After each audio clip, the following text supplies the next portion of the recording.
Here's a Greenlee, and I think they sell these at the box stores, and they're not cheap. And I believe this one is slightly smaller than what I got here. This isn't a genuine unibit, but it would be quality. Greenlee products are quality. These came from an auction in a box, so I got them fairly cheap, plus a lot of other stuff. And here's even the bigger one. I want to say that this is a $50 tool, and I still haven't taken it out of the box. But these are not to be belittled. You will love it because it acts more like an end mill when it goes in than what it does a drill bit. I interrupt this video to do some experimenting. This is a 1/2 inch Greenlee chassis punch. And I'm going to see how that works and how clean of a hole that this will make, because you know I got plenty of this brass, and there were already some holes in here, so I'll just put this to good use. I had to open this up to a 1/4 inch hole, and then I'll use the Christmas tree bit over here just to compare them. You know, talking about chassis punches, I used to buy a lot of things from Allied Radio, which later became Radio Shack, and Allied was out of Chicago, but they had these kits that kids could put together, and they were called Knight kits, K-N-I-G-H-T. And I would order those, save up enough money and order one of those, and some of the happiest times I ever had was when those came in the mail, and I would read the directions and go up to my room. My dad showed me how to solder, and I would put a Knight kit together. And the reason I mention that is that Radio Shack, of course, is going out of business. That's big news. And so it's going to be hard to find some of those obscure items that we needed for electronics. So let me take that off and see what it looks like. There it is, and of course that's what the slug looks like. There might be some of you that have never used a chassis punch, I'm not sure. This is a 1/2 inch dowel pin here, and it's a little bit oversized, but it certainly would work for this. Just a little sloppy. Now let's do one with the Christmas tree bit and compare it. I've got the unibit in the drill press now, and I painted the step that I want, the 1/2 inch step, black. You know, I'm a safety man. I wear both suspenders and a belt. And I'll drill that one out to 1/2 inch, see what happens there. Make sure that you have your hole aligned here, and it might be a good idea if I had used wood under there, but let's see what happens. Pretty soft material.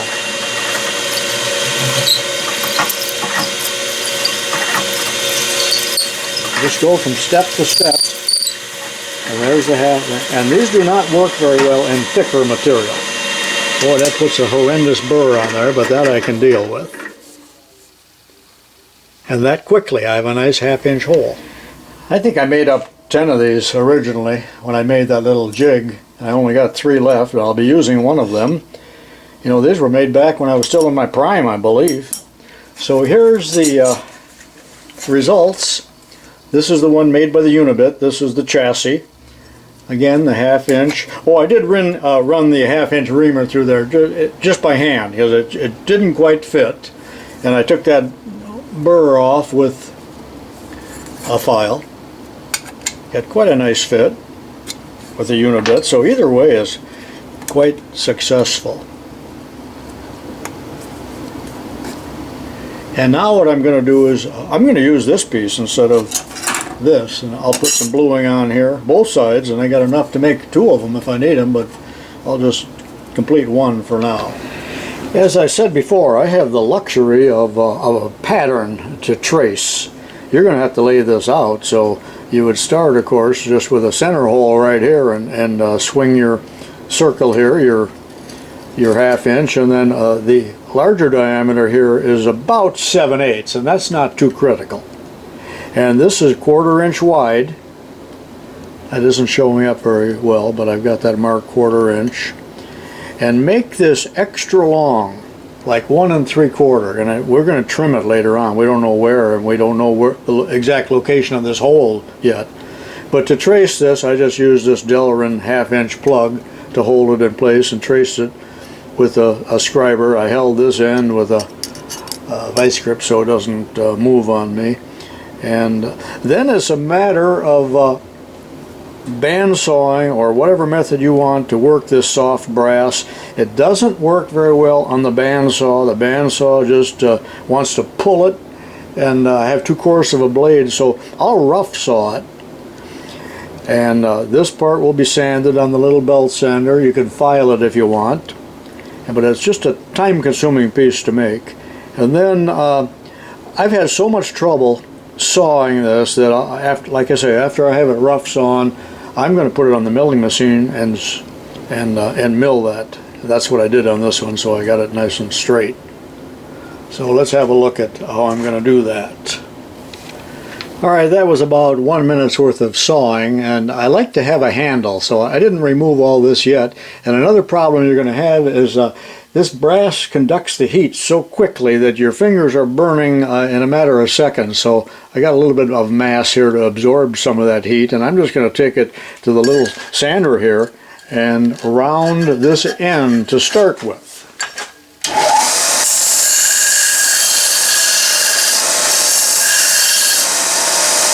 And I will just take it right down to the line, for as much distance as I can swing it. Then I'll go back on the bandsaw and cut some of this out. As you can see, I'm pretty well down to the line near the top, and now I've rough sawn more of it right in here, and I've got some relief here so I can get in with the band sander here, but it's still hard to get in here and get a good corner. And it's very prone to burring on the back side, which then prevents you from moving it very well. And I got a water can here because the thing really heats up fast. But what I'm doing here is trying to swing this, but you can see immediately it's hitting here. Now that could be filed too. I'm able to get into the corner a little bit better on this side than what I am over here. But I also sometimes work up here just slightly above the platen and literally use this as a rest and come around. And once I get that circle done, then I'll go back and bandsaw the rest of that material off. But in the meantime, I got something sturdy to handle, to hang on to and absorb the heat. It's starting to look good. As a matter of fact, it looks like the key to my heart. Well, let's go over to the Bridgeport. I'm going to set that up and I'm going to mill it down to the line. I'm not sure how well this shows up, but I've got this mounted in the vise. This is just a tool bit laying here as a parallel, and then I laid my ruler on there such that I got the layout line perfectly parallel with the edge of the ruler. Tighten the vise, and I had to finagle a little bit to do that, and now I'm ready to mill it right down to the line.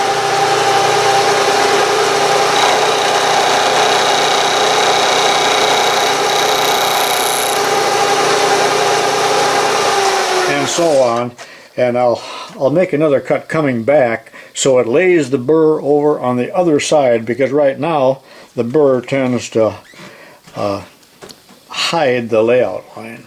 And I'll do that to both sides of this, and then this, for all intents and purposes, is done for now until I cut it to length and drill that final 1/16 inch hole. Alright, finally done, and I've gone from this to this. And all told, since I started talking about this, that's about an hour's worth of work. And I did polish it a little bit, take off the burrs and the bluing, and it fits on there just nicely. Ended up just a little wider here than 1/4 inch, but I'm not going back to take any of it off because it really doesn't matter. Again, this is too long, and I'll cut that here to be determined later. Before I quit for the day and I'm about tired out, I'm taking this over in the lathe now because the Loctite has hardened, and I'm just going to take a light facing cut off of this, and then I'll take a piece of 1/8 inch brass, cut it to length, and Loctite it in there overnight, And I'm going to make that extra long too, because I'm really not sure how much I need. I can always trim it later on. If you have to take Loctite apart, it's actually easy enough to do. Just warm it up a little bit with a small torch, you know, you can get it out of there. It's not in there for life. All right, that's it for today. Howdy, it's yet another new day, and I don't know whether this is day or 4 or 5, and that's irrelevant anyway. And I finished this eccentric strap yesterday, and I'll turn my attention today to the piston. And remember that I have a 1/2 inch bore. Now whatever you do when you make your piston, I'm just going to make it out of cold rolled steel.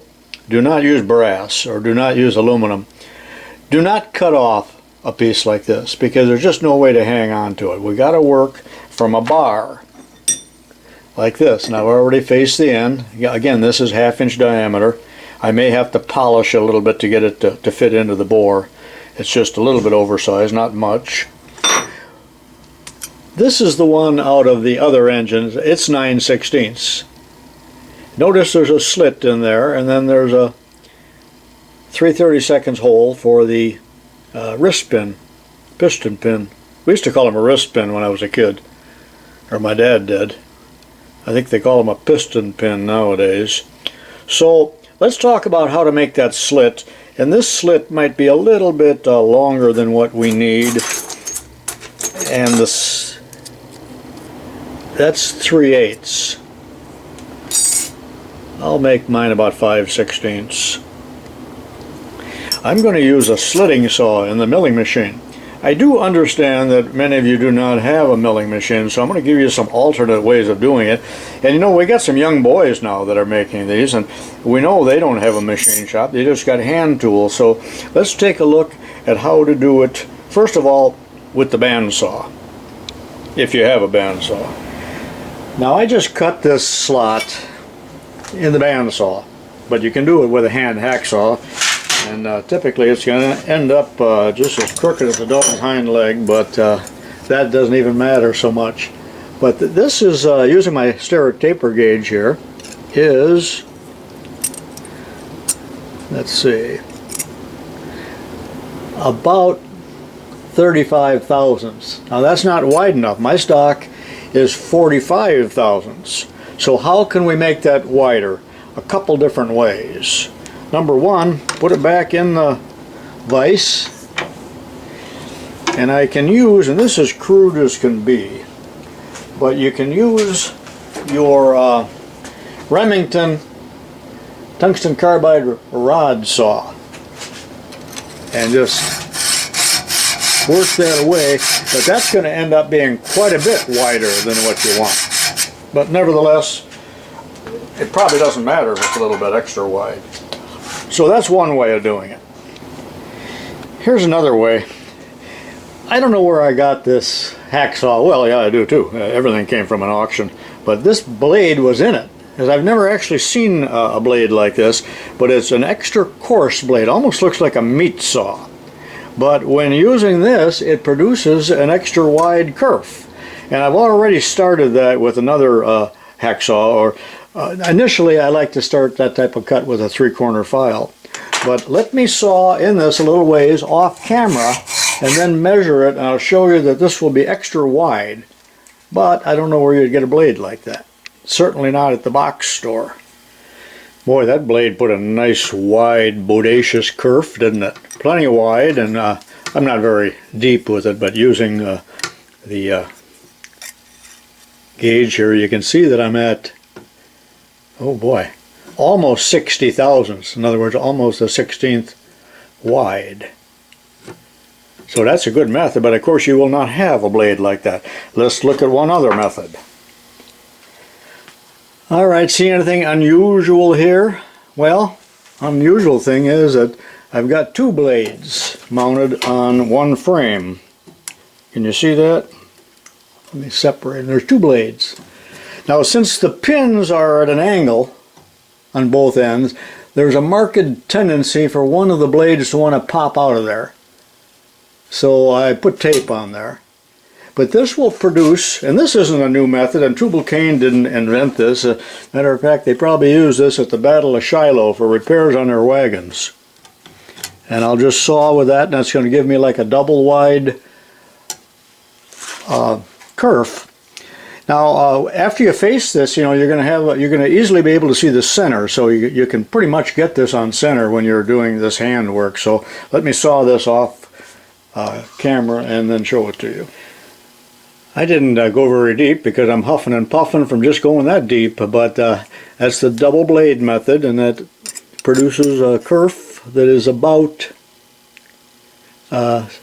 60 thousandths, which is plenty wide for this. So I've shown you alternate methods. Now I'm going to step over the Bridgeport and we'll do it the power method. Meet you over there presently. I'm going to turn the machine on, and I got it set at a real low speed. I'm in back gears because this is a 3-inch diameter cutter, so slow it way down, you'll burn that up almost instantly. So I'll come in until I touch the work, in other words a touch off, and that's not too critical. Then I will zero out my digital readout, and I'm going to feed it this way 5/16 of an inch, which is 3/12. So here we go, and I got to run the machine in reverse, of course, to get the cutter to go forward when I'm in back gears, as you well know.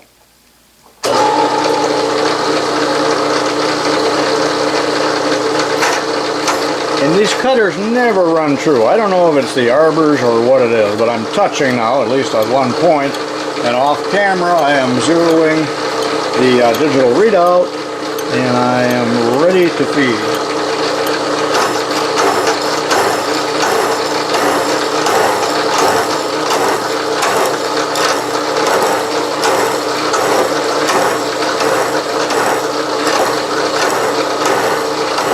That's 110 thousandths.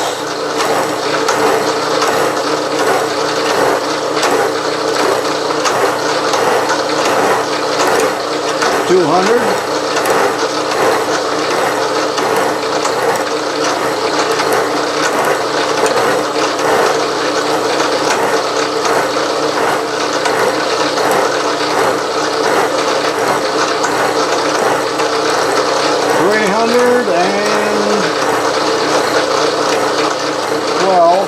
And I like to run the cross feed back and forth here, so I remove that radius.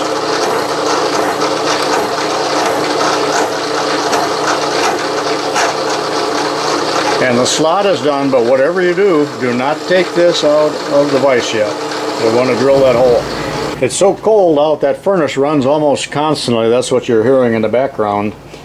I used this slitting saw with that type of arbor to make that slot, but you may have this type. There's all different kinds. This has an R8 shank. What I've done already is to take the edge finder. I'm not showing that again, but I touched the edge here and I found the center of the stock and moved in 350 thousandths because it was 250 for the radius of the stock. And this diameter is 200 thousandths, so half of that is 100, so that's where I came up with the 350. And putting a little combination center reel in there in my Albrecht chuck.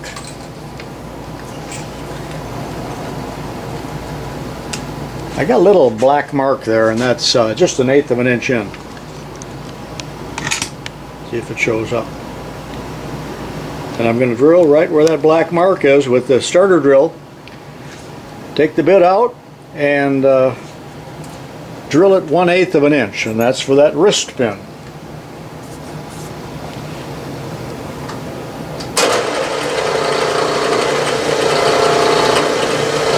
Now be sure and use that starter bit or your drill bit will skate off. Now the reason I emphasized do not take the work out a minute ago is because now my hole will truly be perpendicular to that slot that I made. So do everything in the order that I'm showing you here, and you'll have a lot less problems, and that will prevent binding in there when we assemble it. So I'll do that drilling off camera. that's what it looks like. And I put it on the lathe and gently abrasived it a little bit, if there's such a word, just to check to see if it would fit into the bore. And, well, I did a second ago. Polish a little bit more, and then I'm going to cut it off. And I want it to fit in there before I cut it off, so I got something to hang on to. But it's virtually done. And I will cut it off so that it's the same length as the other one here, which is, oh, it's 7/16 long, and that isn't too critical either.